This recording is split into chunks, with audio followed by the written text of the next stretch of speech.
Hello everyone, welcome to Come Sit at My Table. We sure do appreciate you being here. Now if you watched our video from 2 days ago, you know that we made a homemade pie crust. We showed you how we make a homemade pie crust, and there are lots of different ways to make homemade pie crust. But today we're going to do a video using that homemade pie crust. We're going to do a chocolate cream pie. Why a chocolate cream pie? Because this old boy loves chocolate cream pies. Sounds like a good reason to me. So I'm making a chocolate cream pie this afternoon. Now, let's talk about what we're going to use to make our chocolate cream pie, and then we're going to get started because I want to get this in the pie shell. We're going to start with 1.5 cups of sugar, 1/3 cup of all-purpose flour, 3 tablespoons of cocoa, and I'm just using Hershey's cocoa, 1/2 teaspoon of salt.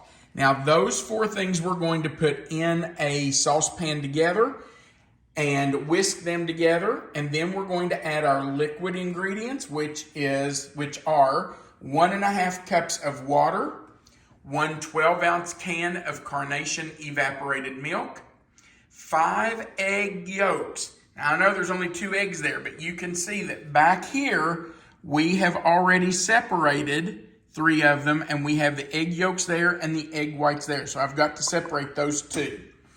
Then at the very end of our recipe, we're going to stir in 1 stick of butter that I have cubed up and a teaspoon of vanilla. And of course, you have to have that pie crust if you're going to make a chocolate cream pie. If you didn't see our video from 2 days ago on the pie crust, Melissa will put a link for you to click on to go back to that one, or you can just look in our playlist and you'll see that it was the last video we posted. All right, so the first thing I'm going to do is just add our dry ingredients to our saucepan. Once I'm going to let you come on up here. I'm just going to put in the sugar, the flour, the cocoa. Get all that out there.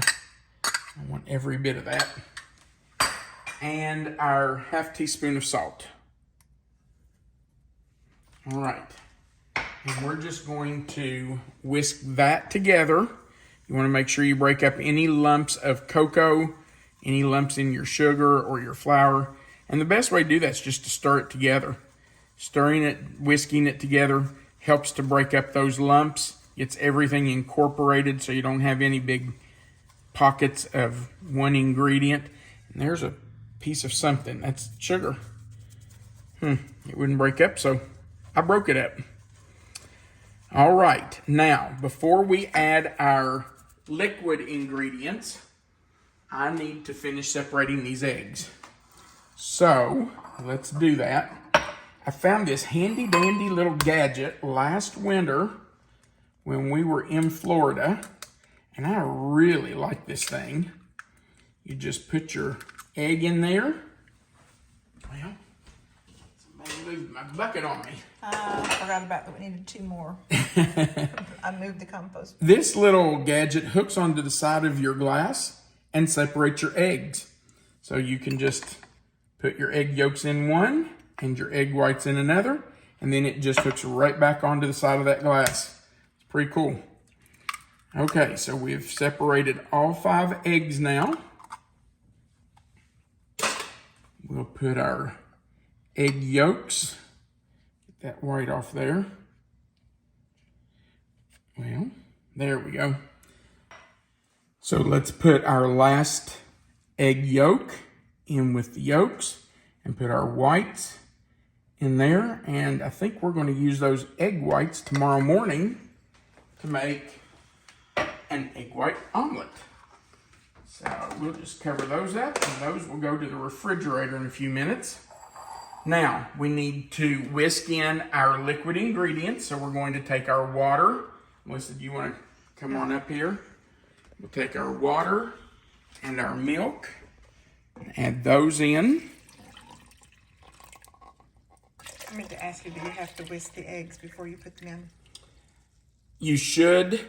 I guess you wouldn't have to. And a lot of people don't put them in right now. They wait and temper them after they have boiled the other mixture. But I just don't like to do that. I feel like that's a step you just don't have to do. It's unnecessary. So I just go ahead and whisk up the egg yolks and then put those right on in. That way you don't have to take some of that hot mixture and whisk them in later. But I do want to take this spatula and get all that egg yolk in there. Because number one, it's flavor. And it does help to thicken the chocolate mixture. So I want to make sure it's all in there. Now, because that has egg yolk on it, I have to get rid of it. And we can now turn on our heat, turn the fire on, and we're going to turn it to medium high. And we're just going to start whisking. It's going to take a couple of minutes for this to come to a boil. But once it comes to a boil, we will whisk it for about 4 minutes, 3 to 4 minutes while it's boiling, and it will thicken. And then we will finish the pie.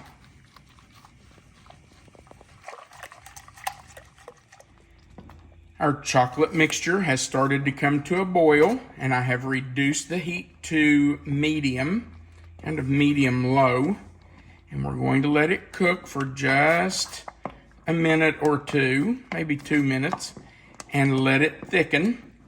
We want it to be nice and thick when we take it off the fire and add our butter and vanilla. I'm going to turn it down just even a little bit more.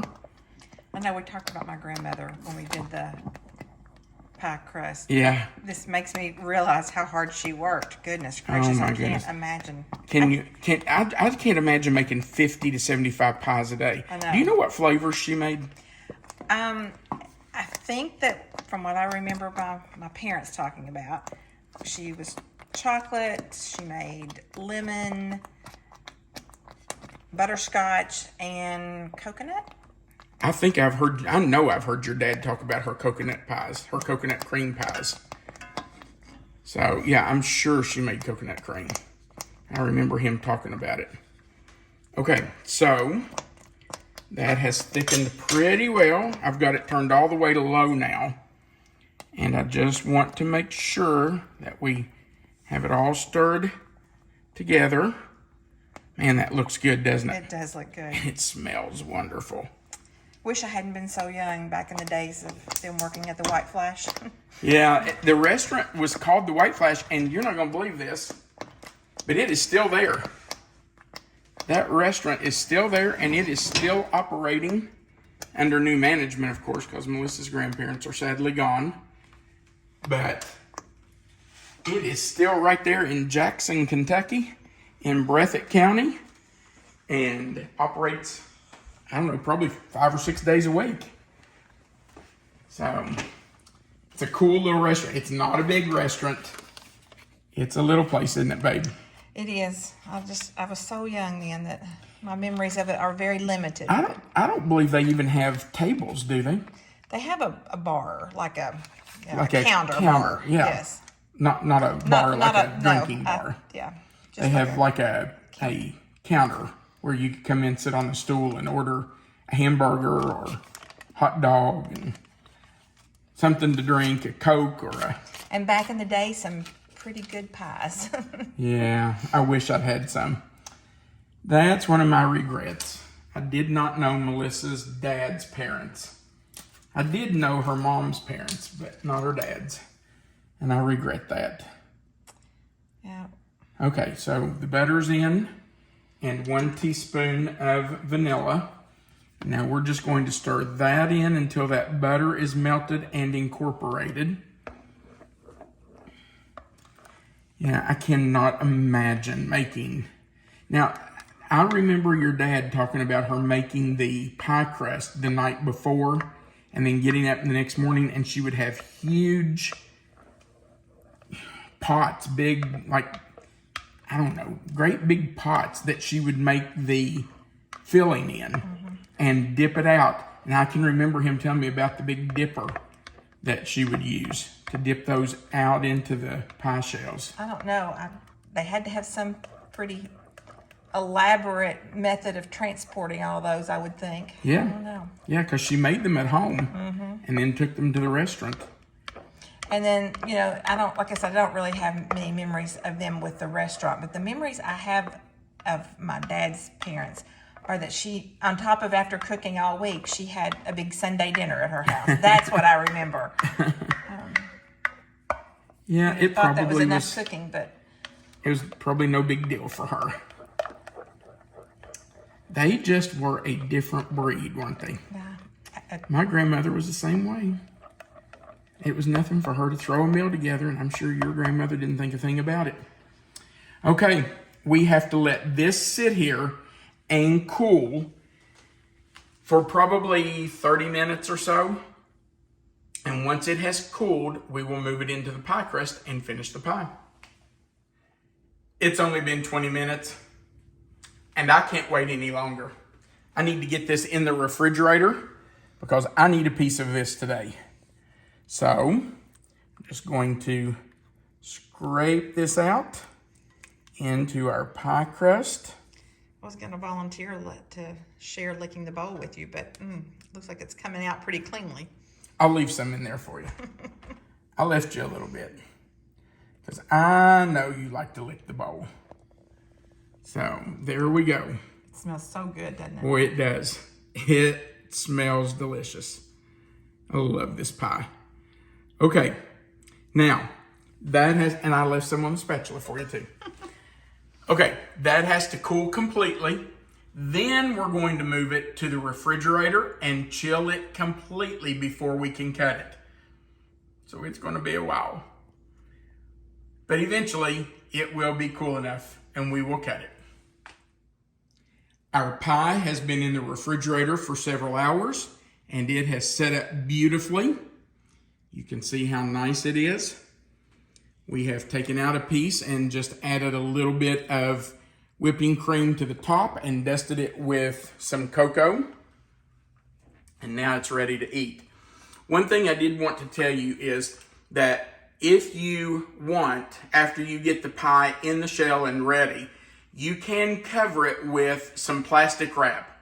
Just push it right down, gently push it on top of the pie filling, and that will prevent a skin from forming. If that doesn't bother you for the skin to form on top of it, then you don't have to do that. And it does not bother us, so I did not do it.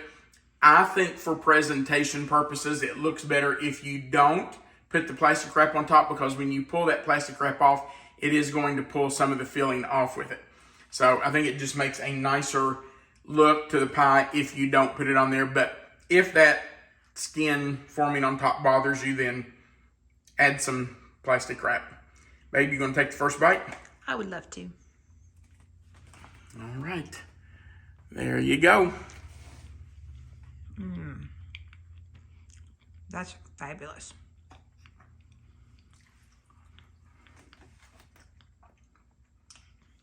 It's almost a veggie taste. It's really good. Yeah. That's really good. Like always. It's been a while since I made this pie. I don't know why I've waited so long. Wow.